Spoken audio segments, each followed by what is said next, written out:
We have just witnessed the firing of the first shot in a war that the United States is currently ill-equipped to win. Now, when I say war, I am not talking about missiles launching from silos or troops deploying to a front line. This is not a military engagement in the traditional sense. It is something far more silent, far more sophisticated, and ultimately far more devastating to the American way of life. Last week, the government in Beijing announced an immediate comprehensive ban on the exports of 3 specific materials to the United States: gallium, germanium, and antimony. If you are listening to this and wondering what those words mean, you are not alone. These are not household names. You do not buy them at the grocery store. But let me explain exactly why the sudden disappearance of these materials matters to your daily life and to national security. To understand the gravity of this, we need to look at the details of what these elements actually do. Let's start with gallium. Without gallium, it is functionally impossible to manufacture advanced semiconductors. These are the brains inside virtually every modern electronic device, from your smartphone to the guidance systems on F-35 fighter jets.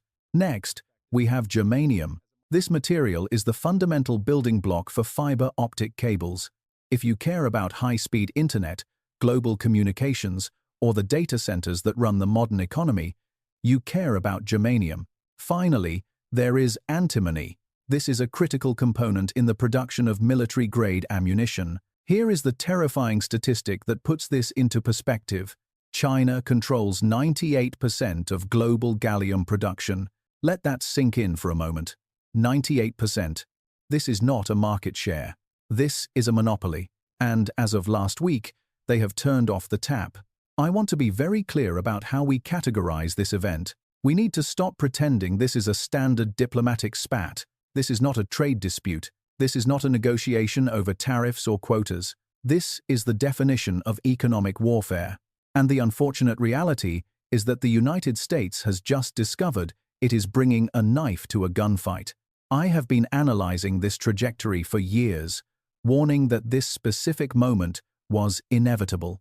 The United States built its entire technology industry, the envy of the world, on a single fatal assumption. The assumption was that global supply chains would remain open forever. American planners assumed that China would continue supplying the critical raw materials needed to power the American economy, regardless of how tense the political situation became. That assumption was always naive. Today, it has been proven catastrophically wrong. What we are witnessing right now is not merely an export ban, it is the public exposure of a fundamental vulnerability in American power. We are looking at a scenario where the world's leading technology nation cannot manufacture its most important products without permission and materials from its primary adversary. Let's dig deeper into the mechanics of this disaster, starting with a material that rarely makes headlines but decides the outcome of wars: antimony. Most Americans have never heard of it, but every soldier in the US military depends on it. Antimony is essential for hardening lead in bullets and explosives. Without it, our ammunition is brittle and ineffective, but it goes beyond just bullets. Antimony is critical for the production of night vision goggles, infrared sensors, and precision optics. These are the exact technologies that give the American military its edge on the battlefield. Currently, the United States imports more than 80% of its antimony, and the vast majority of that supply chain leads directly back to China. This creates a nightmare scenario for the Pentagon. If a conflict were to break out in the Pacific tomorrow, the US industrial base would run out of the raw materials needed to replenish its ammunition stockpiles within weeks. We would have tanks that cannot see in the dark and soldiers with empty magazines. This is not a hypothetical risk. This is a mathematical certainty based on our current supply lines. Now consider gallium and germanium. These are the twin pillars of the digital age. Gallium arsenide chips are superior to silicon for high-frequency operations. They are used in 5G base stations, satellite communications, and the most advanced radar systems in the world.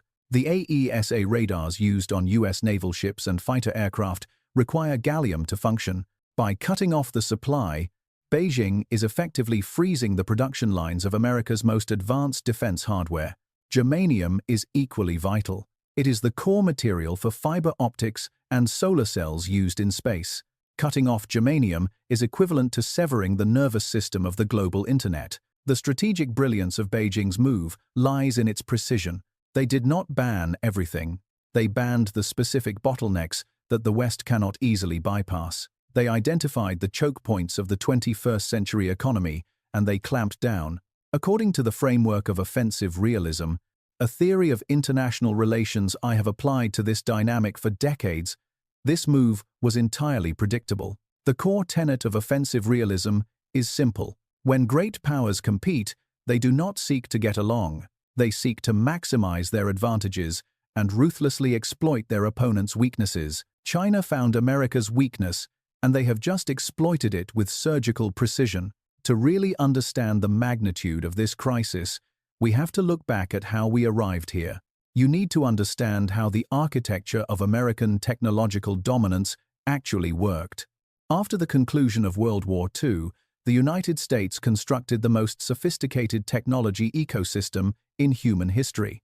We are talking about the rise of Silicon Valley, the research dominance of MIT and Stanford, the inventions of Bell Labs. This was the golden age of American innovation. But here is the piece of the puzzle that most people miss, and it is the most critical piece. American technology leadership was never self-sufficient. It always depended on a globalized supply chain. The model was simple. Raw materials were extracted in Africa or South America. Manufacturing happened in various parts of Asia, and final assembly took place in China. For decades, this arrangement worked beautifully for American corporations. The United States designed the future, and the world supplied the parts to build it. Western leaders operated under a great illusion. They believed that this interdependence created a safety net. They thought that because the global economy was so intertwined, it created mutual benefit and mutual constraint. They believed China would never weaponize these supply chains because China needed the American market just as much as America needed Chinese goods. They failed to understand a basic principle of international relations. In a competitive world, interdependence is not safety. Interdependence is vulnerability. While the United States was resting on its laurels, three distinct forces were transforming this relationship in the background. First, China moved up the value chain. 10 or 20 years ago, they were just assembling iPhones and stitching clothing. That is no longer the case. Today, they are designing their own semiconductors. They are building their own artificial intelligence systems. They are creating their own entire technology stack. They no longer need to rely on the West to tell them how to build the future. Second, Washington launched a technology war. We have to be honest about the timeline here. The United States fired first through export controls on high-end chips, bans on companies like Huawei, and sanctions on Chinese tech firms. Washington tried to stifle Chinese progress. Third, and perhaps most strategically, was the Belt and Road Initiative. While many in the West looked at this as a collection of infrastructure projects, it was actually a strategic play to secure access to critical mineral sources globally. While America debated policy, China acted to lock down the physical resources of the planet. The export ban we are seeing today is not an impulsive tantrum. It is the culmination of a decade of strategic preparation. And frankly, Washington seems genuinely shocked by this development, which tells you everything you need to know about the current quality of American strategic thinking. Many of you might be asking a simple question right now. America is a vast continent. We have immense natural resources. Why can't we just mine these materials ourselves? Why can't we just open new mines in Nevada, or Arizona, or West Virginia? This brings us to the most painful truth of all, the truth about time and bureaucracy. According to a recent report by S&P Global, the average time it takes to bring a new mine from discovery to production in the United States is not 5 years. It is not 10 years. It is 29 years. Let me repeat that. 29 years. This is the second longest timeline in the world, behind only Zambia. Why does it take nearly 3 decades to dig a hole in the ground in the United States? It is a combination of endless litigation, complex environmental regulations, and a permitting process that is broken beyond repair. Every proposed mine faces lawsuits from environmental groups. Every project has to navigate a labyrinth of federal agencies. We have created a system where it is legally safer to import critical minerals from our adversaries than it is to produce them at home. China knows this. They know that even if Washington passes a law tomorrow to subsidize mining, the actual minerals won't come out of the ground until the 2050 seconds. In a geopolitical conflict, 29 years is an eternity. We do not have 29 years. We might not even have 29 months before a major crisis escalates. Furthermore, mining is only the first step. The second choke point is refining. You cannot just put raw ore into a smartphone. It has to be processed and refined into high-purity metal. This is a dirty, energy-intensive, and chemically complex process. Decades ago, the United States decided to outsource this dirty work. We shut down our smelters and refineries because of environmental concerns and labor costs. We happily let China take over the processing of 90% of the world's rare earth elements. Now, we are paying the price for that convenience. Rebuilding a refining industry is not just about building factories. It is about training a workforce that no longer exists. It is about dealing with toxic waste byproducts that no community wants in their backyard. China possesses two critical advantages that America cannot currently match. First, geological reality. These critical minerals exist in concentrated deposits, and China controls most of them within its own borders. You cannot change geography with a policy paper or a press conference. Second, industrial integration.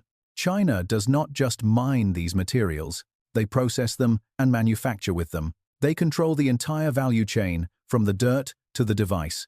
America has fragments of a supply chain. China has the whole system. We must be very clear about this. China is following the logic of great power competition perfectly.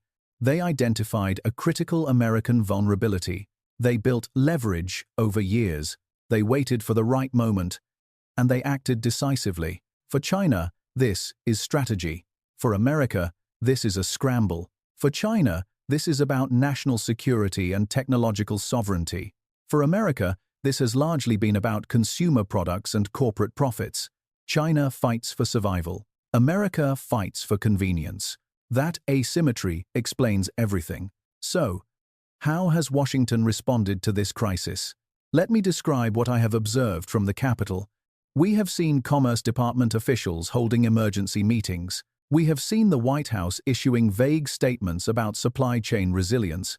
We have seen members of Congress giving interviews, expressing outrage, but in terms of substantive solutions, absolutely nothing has happened. Let me enumerate exactly why the American response is failing and why this situation is so dangerous. The first failure is a matter of physics and time. There is no short-term alternative. You cannot simply wish gallium production into existence. The second failure is the reliance on allies. Washington often speaks about friendshoring or relying on partners like Japan, South Korea, or European nations. The problem is, they are in the same boat. They also depend on Chinese critical minerals. Japan and South Korea are manufacturing powerhouses, but they have almost no domestic mineral resources. If China cuts off the US, they will likely cut off our allies too. This is not a problem America can simply outsource to its friends. The third failure is that the market is already reacting. We are seeing panic behind closed doors. Stock prices for technology companies are becoming volatile. Defense contractors are quietly warning the Pentagon about production delays for key weapons systems. The economic damage is happening right now, while any potential solution is years away. The fourth failure is the escalation trap. Washington cannot escalate this fight without making things worse. If the US puts more sanctions on China, Beijing will simply expand the export ban to other minerals. They have a long list of options: lithium for batteries, cobalt for electric vehicles, tungsten for industrial machinery. In a trade war escalation, both sides lose. But America loses faster because we are the ones starved of critical materials. I want to draw a stark contrast here between the illusion Washington operates under and the reality on the ground. The illusion is that Washington believes it can wage economic war against China from a position of strength. The reality is that America depends on Chinese materials for its most critical industries. That is a position of vulnerability, not strength. The illusion is that technology export controls will stop Chinese advancement. The reality is that China has been preparing for this confrontation for a decade, and their domestic alternatives are already deep in development. The illusion is that the market will magically find a solution quickly. The reality is that critical mineral supply chains are complex, dirty, and incredibly slow to build. This is what I call strategic blindness. Washington launched a technology war without securing its own supply lines first. This is a violation of Strategy 101. So, what happens now? Let me give you my assessment of the near future. Within 6 months, American technology companies will face severe supply disruptions. We will start to see shortages of specific components. Defense production timelines will slip, leaving the military waiting for equipment. Costs will rise dramatically. Some high-tech products may become temporarily unavailable. Donald Trump and his team will likely threaten more sanctions. China will respond by expanding export restrictions to other sectors. The escalation will continue until one side backs down. Based on current trajectories, America will likely blink first. Why? Because America needs Chinese materials more than China needs American markets right now. China has spent years cultivating new markets in the global south. In Africa, in Southeast Asia, they have diversified their customer base. America has not diversified its supplier base. But the larger consequence extends far beyond this immediate crisis. The era of American technology supremacy, which was built on the back of global supply chains, is ending. We are facing a binary choice.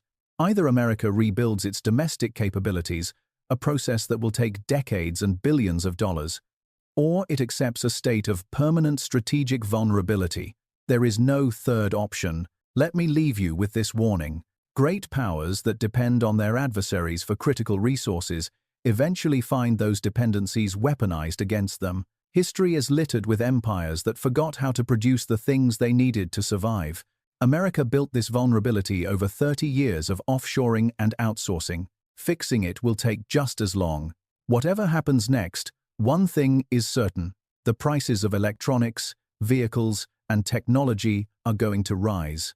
The stability of the global economy is going to fracture, and the sense of security that Americans have enjoyed for generations is going to evaporate. What remains is a sober truth that Washington refuses to accept.